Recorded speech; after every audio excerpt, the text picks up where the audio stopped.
Hello friends, welcome to Pharmacon channel. आज हम बात कर रहे हैं लिमिट टेस्ट फॉर आयरन के बारे में।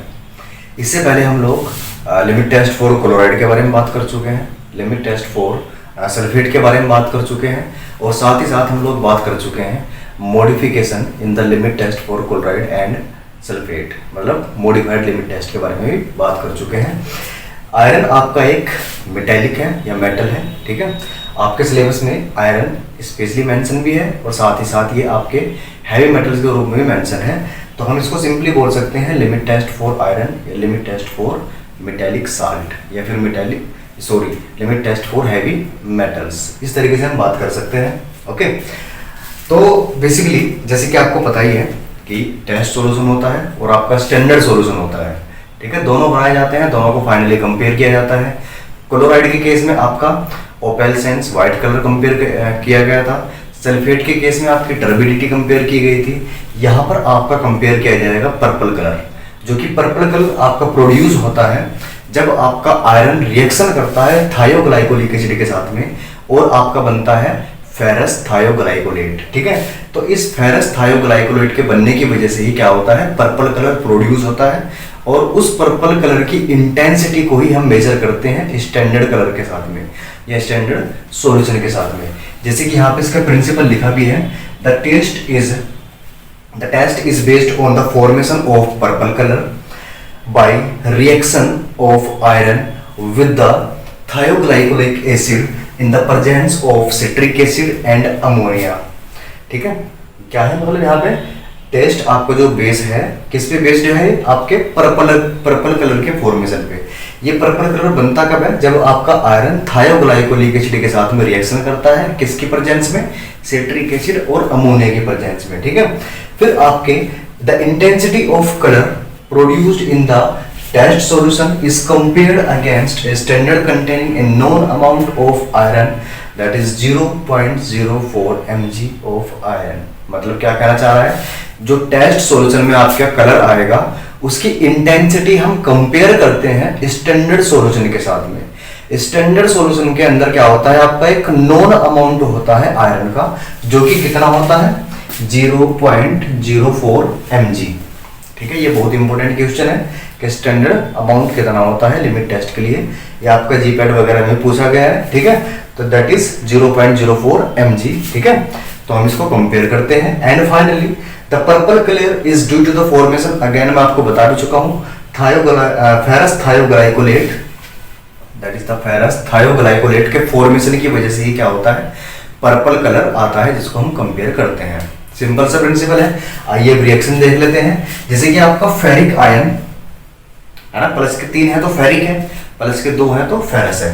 फेरिक आयन जब आपका थायोग्लाइकोलिक एसिड के साथ में रिएक्शन करता है, ये क्या है आपका थायोग्लाइकोलिक एसिड, जब आपका इसके साथ में रिएक्शन करता है तो आपका ये कन्वर्ट हो जाता है फेरस में। फेरस मतलब प्लस के 2 चार्ज होंगे इसके ऊपर।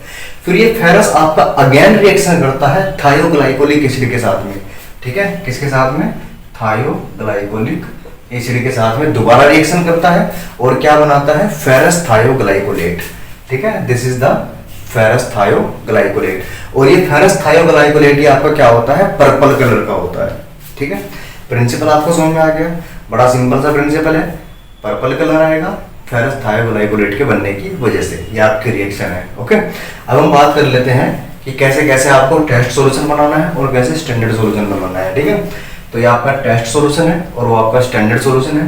तो टेस्ट सॉल्यूशन में आपको सबसे पहले क्या करना है, आपको dissolve the specified quantity of the substance in 40 ml of water.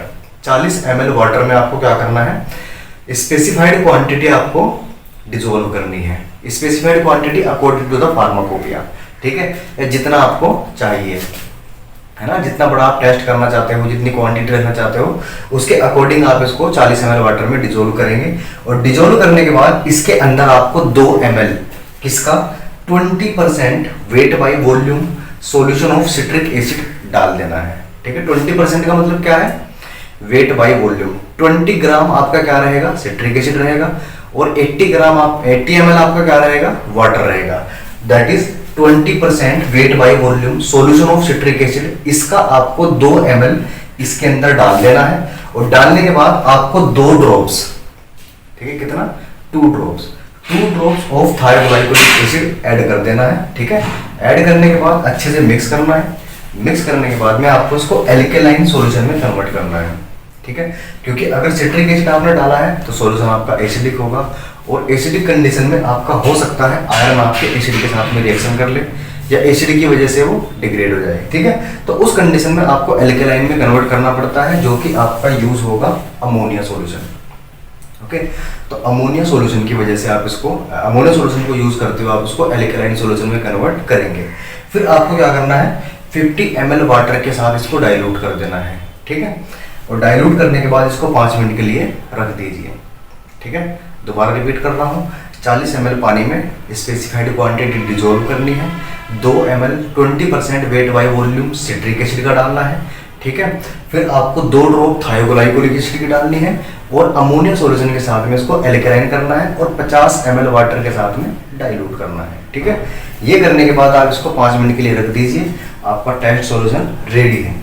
आगे स्टैंडर्ड सॉल्यूशन में क्या है आपका, बाकी सब कुछ सेम रहेगा, सिर्फ यहाँ पे क्या है आपका सैंपल स्टैंडर्ड होगा। जैसे कि dilute 2 ml of standard solution of iron, iron है क्योंकि स्टैंडर्ड है।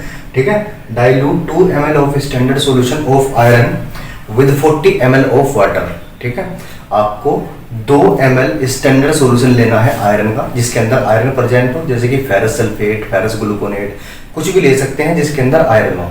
ठीक है, उसको आपको 40 ml वाटर में मिक्स करना है, डिसोल्व करना है। फिर आपको अगेन जैसे आपने यहाँ पे किया था, 2 ml 20% weight by volume citric acid डालना है, 2 ड्रॉप थायोग्लाइकोलिक एसिड की डालनी है, और अमोनिया से इसको एल्केलाइन में कन्वर्ट करना है। फिर आपको इसको अगेन डाइल्यूट करना है 50 ml वाटर के साथ में, वाटर आपका डिस्टिल्ड रहेगा। ठीक है, और आयरन फ्री रहेगा, और इसको भी आपको क्या करना है 5 मिनट के लिए रख देना है। और दोनों सॉल्यूशन आपके तैयार हो गए। एक नेचुरल सिलेंडर में आपका टेस्ट सॉल्यूशन है, एक नेचुरल सिलेंडर में आपका स्टैंडर्ड सॉल्यूशन है। दोनों को रख दीजिए। स्टैंडर्ड है उसके अंदर आयरन है, तो नॉर्मल सी बात है, प्रिंसिपल को फॉलो करते हुए पर्पल कलर जनरेट करेगा, है ना। तो स्टैंडर्ड के अंदर आपके पर्पल कलर आ जाएगा। फिर आपको ये नोटिस करना है कि क्या टेस्ट में भी पर्पल कलर आ रहा है। ठीक है, तो पर्पल कलर को आप लोग क्या करेंगे, मैच करेंगे। जैसे कि यहाँ पे लिखा भी है, आफ्टर 5 मिनट्स, 5 मिनट के बाद the intensity of the colour in test solution is compared against purple coloured standard solution. ठीक है, 5 मिनट के बाद में आपको टेस्ट सॉल्यूशन के कलर को स्टैंडर्ड सॉल्यूशन के कलर के साथ में कंपेयर करना है। Got it. अब यहाँ पे एक इंपॉर्टेंट बात क्या है आपकी, कि पर्पल कलर कभी भी आपका स्टैंडर्ड सॉल्यूशन से डीपर नहीं होगा, ज्यादा नहीं होगा, गाढ़ा नहीं होगा। ठीक है, क्यों? क्योंकि अगर ज्यादा है तो दैट मीन उसके अंदर हाई अमाउंट में आयरन है, और वो कंपाउंड आपका हैजार्डस हो सकता है, क्योंकि आयरन आपका ट्रेस एलिमेंट है। ठीक है, अगर ह्यूमन बॉडी की बात की जाए तो ट्रेस एलिमेंट है, और बहुत ही कम मात्रा में यूज होता है इन द फार्मास्यूटिकल्स। ठीक है, अगर ये डीपर है स्टैंडर्ड कलर से, that mean it will create very great consequences to human beings। ठीक है, तो कभी भी ज्यादा नहीं होगा, हमेशा कम होगा या इसके बराबर होगा। गुड, ये आपको याद रखना है। इसके बाद यहाँ पे एक महत्वपूर्ण पॉइंट है कि आयरन का सॉल्यूशन बनाए कैसे। ये जो आपने यहाँ पे लिखा है कि 2 ml यूज किया है, ठीक है, तो आयरन का 2 ml सॉल्यूशन कैसे बनाए, मैं सिंपली आपको बता देता हूँ। 0.173 है ना, 0.173 ग्राम। ठीक है, आपको किसका लेना है, फेरिक अमोनियम सल्फेट का लेना है। फेरिक अमोनियम सल्फेट का अमाउंट लेना है, कितना, 0.173 ग्राम। इसको आपको 1.5 ml, 1.5 ml या 1.5 ml hydrochloric acid, that is the HCl, इसके अंदर आपको इसको डिजोल्व कर देना है। डिजोल्व करने के बाद में आपको इसमें इतना पानी मिलाना है ताकि ये 1000 ml हो सके। क्या बोल रहा हूं मैं, 0.173 ग्राम आपने तोल लिया। तोलने के बाद उसको 1.5 ml HCl में डाल दीजिए। फिर उसके अंदर आपको इतना पानी मिलाना है ताकि वो 1000 ml हो जाए। इसमें से फिर आपको यूज करना है according to the requirement. Requirement कितनी है आपकी, 0.04 mg, है ना। स्टैंडर्ड के अंदर कितना होना चाहिए, 0.04 mg होना चाहिए। लेकिन इस 1000 ml के 1 ml में कितना होगा, 0.02 mg। ठीक है, 1 ml में कितना है, इसका आधा है, तो आपको 2 ml यूज करना पड़ेगा। इसलिए यहाँ पे लिखा है कि 2 ml आपको यूज़ करना है, ठीक है। तो that's all about the limit test for iron. I hope आपको इसमें कोई प्रॉब्लम नहीं आई होगी, ठीक है। फिर भी अगर कोई दिक्कत आपको आती है please mention in the comment box. अब इसके बाद हमारा लेड बचता है और आर्सेनिक बचता है, जिनके बारे में हम अच्छे से बात करेंगे, ठीक है। आप इस वीडियो को 1-2 बार रिपीट करके देखिए, क्योंकि रिवीजन करने से क्या होता है, वीडियो लंबी हो जाती है, फिर आप ही लोग नहीं देखोगे। अगर आपको 20, 25 या 50 मिनट की वीडियो मिल जाएगी तो आप सोचोगे कि क्यों मैं 5 मिनट की वीडियो ना देखूं, ठीक है। इसीलिए सर्टिफाई करने के लिए हमने क्या किया है, इसका रिवीजन स्किप कर दिया है। बट इसके रिवीजन में कुछ नहीं है, बड़ा सिंपल है। प्रिंसिपल याद करना है, टेस्ट और स्टैंडर्ड याद करना है, याद कुछ नहीं करना, सिर्फ आपको सैंपल याद करना है। यहाँ पे आयरन है आपका 2 ml और यहाँ पे आपका कोई अननोन सबस्टांस है, ठीक है। फिर फाइनली आपको कंपेयर करना है और कंपेयर करके आपको पता करना है कि इसके अंदर आयरन है या नहीं है। Got it. फिर आयरन का सॉल्यूशन कैसे बनाया जाता है आपके सामने लिखा है। 0.173 ग्राम आपको 1.5 ml HCl में डालना है और 1000 ml तक मेंटेन करनी है वॉल्यूम। फिर इसके 1 ml में 0.02 mg होगा। इसकी वजह से आपको क्या करना पड़ेगा, 2 ml लेना पड़ेगा, ताकि 0.04 mg that is the standard value of iron which is present in the standard solution, ये आपको मेंटेन करने के लिए 2 ml लेना पड़ेगा। Got it. एंड इसके बाद हम बात कर लेंगे लेड के बारे में और आर्सेनिक के बारे में, ठीक है। ये भी आपका इम्पोर्टेंट है, सो प्लीज़ इसको भी फोकस करिएगा, इसको भी अच्छे से पढ़िएगा। इसके बाद आर्सेनिक भी आपका इम्पोर्टेंट होता है, आर्सेनिक को हम अच्छी डिटेल में पढ़ेंगे, ठीक है। And thank you so much.